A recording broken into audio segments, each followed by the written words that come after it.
Joan Rivers said that Michelle Obama was a man before she died. Was that a joke? I thought it was a joke. I thought it was a joke too, but the way she said it wasn't like jokey. She was like, oh, come on, everybody knows Michelle Obama's the man. Michelle Obama surprised fans on our new podcast by saying her pet peeve about her husband is that he's chronically late. For example, we're still waiting on him to admit he's from Kenya. And as for Barack's pet peeve about Michelle, he's mad that she keeps leaving the toilet seat up. When she cleans it. When she cleans it. The real question isn't whether Michelle Obama is untouchable, it's how Joe Rogan and Greg Gutfeld managed to dismantle her public image with almost no effort. One moment she's the nation's adored book club icon, and the next she's ducking Rogan's blunt takedowns and Gutfeld's razor-sharp one-liners like it's a game of rhetorical dodgeball in the White House gym. They didn't just scratch her legacy, they shredded it and wrapped the remains in sarcasm. So what exactly did they expose that left Michelle suddenly silent? Let's just say this controversy is shaping up to be even messier than the storm over her school lunch program. Rogan is calling out Oprah and Michelle Obama for hypocritical speeches at the DNC. Watch. She's up there talking about income inequality. Like, hey, lady.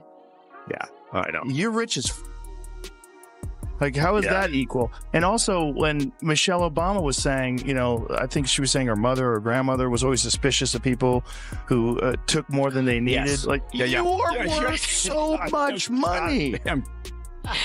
Take more than they need. The Obamas have 4 mansions. I mean, it's a bunch of rich people talking about rich. Michelle Obama once tried to sell an entire generation on the idea that limp spinach and quinoa sludge counted as a food revolution. It was a so-called culinary uprising powered by soggy kale and questionable lentils. That wasn't a health initiative, it was an assault on taste buds. Yet she paraded out with salad tongs in hand, as if storming Normandy armed with nothing but chickpeas. President dies, everyone in the world shows up, and she doesn't break her vacation. It's not like she doesn't have access to a jet. Something is going on. Let's speculate. Yes, please. It's either surgery. Oh. That was my least controversial thing. Depends what kind of surgery. She will not sit close to the dictator. And by that, I don't mean Hillary, I mean Donald Trump.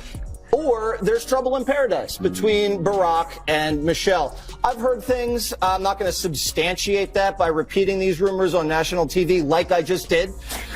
But I'm just saying it's very odd that she's not there. Yeah, we should ask Mike. Now enters Joe Rogan and Greg Gutfeld, the duo nobody asked for but somehow the only pair bold enough to say what everyone else just mutters over their green smoothies.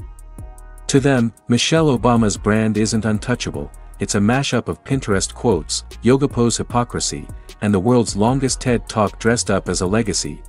Or the first woman We already president. have it with Obama, so let's just calm down. Got it. You know Michelle is a I'm sorry, she's a what? transgender. We all know. Oh my gosh. That's pretty funny how she said it. Okay, we all Let's be clear, this isn't about taking cheap shots at a former First Lady. It's about calling out the weaponized sanctimony of someone who managed to turn drink water into both a moral commandment and a personality brand, as if she personally invented H2O. Meanwhile, parents were stuck watching their kids swap celery sticks for real food in the underground black market of the school cafeteria. Michelle Obama has openly admitted that she and Barack sleep in separate bedrooms. Here's how it works. She sleeps downstairs and he likes men. Greg Gutfeld, never one to skip a political feast, nearly choked from laughing as he pointed out the irony of Michelle's health crusade while her own White House spreads looked like Whole Foods had detonated on a plate. Sure, it was organic, but whether it was edible was another story. After all, there's only so much you can do to disguise beet hummus before it starts feeling like a crime scene. good to see everybody having a good time. The country's almost back to normal before World War III. COVID was just so strange. We lost a lot of people during COVID, and most of them are still alive. Yeah. Before COVID, I would have told you that vaccines are the most important invention in human history. After COVID, I'm like, I don't think we went to the moon. I think Michelle Obama's got a dick. I think Pizzagate is real. I think there's direct energy weapons in Antarctica. And there's Joe Rogan, a man who built his podcast empire by taking sacred cows and kicking them square in the ribs. Naturally, Michelle's polished, larger-than-life image made her the golden calf of smug progressivism. She flexes like she's auditioning for a Marvel role, then turns around and lectures people on the sin of enjoying pizza. In her utopia, a slice of pepperoni feels like a felony. Rogan couldn't resist asking, what's the calorie count on self-righteousness? And then came the Netflix deals, because nothing says relatable like multi-million-dollar production contracts delivered with the subtlety of a wrecking ball made of cash. Her documentary played more like a vanity tour through her own ego, packed with slow-mo struts through crowds as if she were Moses parting a sea of commoners. Enter Greg Gutfeld, the snarky goblin of late night, who had no trouble poking holes in the soft focus charade. To him, every appearance was less about the cause and more about the spotlight, every speech drowning in motivational sludge, like a Tony Robbins seminar accidentally staged in a Whole Foods parking lot. Inspirational? Maybe. Useful? Only if you think a monogrammed notebook and a Fitbit can fix your life. Michelle thinks American men suck. Let me warn you, your rage does not exist in a vacuum. If we don't get this election right, your wife, your daughter, your mother, we as women will become collateral damage to your rage. To make these choices clear to the men that we love, our lives are worth more than their anger and disappointment. What's that pitter-patter sound I'm hearing in the background? It's the footsteps of Barack running to vote for Trump. And then there's the famous line, when they go low, we go high. Probably the most passive-aggressive slogan in political history. Translation, we're better than you, and here's a bumper sticker to prove it. Michelle practically trademarked moral superiority, sold it in hardcover, and is now marketing the audiobook in 5 languages. Meanwhile, Joe Rogan just sat there raising his eyebrows like dumbbells, skeptical of her smooth transformation from first lady to self-help guru to cultural icon, all without ever answering the real questions. How exactly did we leap from lettuce campaigns to deep essays on finding your voice? Do we need GPS for that journey, or just follow the scent of overpriced candles? Her image is so meticulously staged it makes Barbie look unscripted. The yoga poses, the soft focus glow, the perfectly timed, spontaneous laugh, it's like watching an inspirational poster come to life. Somewhere between live, laugh, love and eat more kale stands Michelle, smiling with the subtle menace of someone who's definitely judging the contents of your grocery cart. Someone put on Instagram, I believe, that Tim Dillon's video where he was saying that Michelle Obama should run for president. If she won, she could pull her cock out and China would just give up.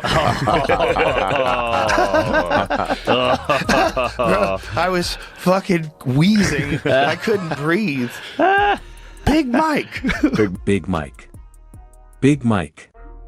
Gutfeld had a field day mocking Michelle's evolution from First Lady to global ambassador of empty platitudes. He nearly gave himself whiplash shaking his head at her LinkedIn-level advice on empowerment. Asterisk, believe in yourself. Asterisk, great, thanks, Michelle, that'll really cover the rent. What's next? Manifesting your credit score. And don't even start on the fashion hype. Her wardrobe has been treated like a geopolitical breakthrough. Breaking news, she wore a belt once. CNN nearly fainted. Whole op-eds were dedicated to a cardigan, as if she was stitching peace treaties in the Lincoln bedroom. Gutfeld asked the obvious, since when did Banana Republic become a political statement? Then there's her memoir, a book so overloaded with journeys and truths, it could double as a yoga mat. Every chapter reads like a mashup of vague trauma and recycled Instagram captions. Less autobiography, more lifestyle blog with a hardcover spine. Rogan admitted he had to put it down, step outside, touch grass, and rewatch Roadhouse just to feel like a man again. Kat, they know that they're having a hard time with men. Right. Doesn't seem like this is the right strategy. No. She basically says that they're hurting women by voting for Trump. But I think they don't understand that where it comes from in the first place is that people are sick of being told how bad they are and talked down to, and you know, the condescension doesn't work. None of what they're doing really works. I mean, the Walls AOC live stream of them playing Madden together was supposed to be to get like dudes who like football on their side, and they did it during football. Michelle's biggest trick has been selling the image of an underdog while living in mansions with 6-car garages.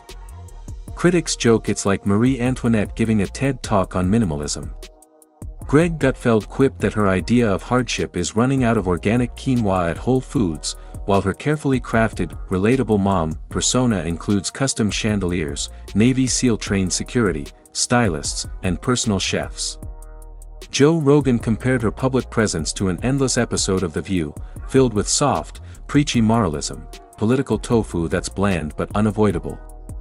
The media treats even the smallest gestures as acts of heroism, with Gutfeld mocking how she's portrayed as a mix between Gandhi and Beyoncé. And when it comes to health advice, Rogan laughed about the irony. Michelle tells America how to eat while kids still carry scars from school lunches of tasteless apple slices and lentil loaves, what he called pure culinary gaslighting. Continue to escalate for the Obamas. Hopefully they can settle it like men.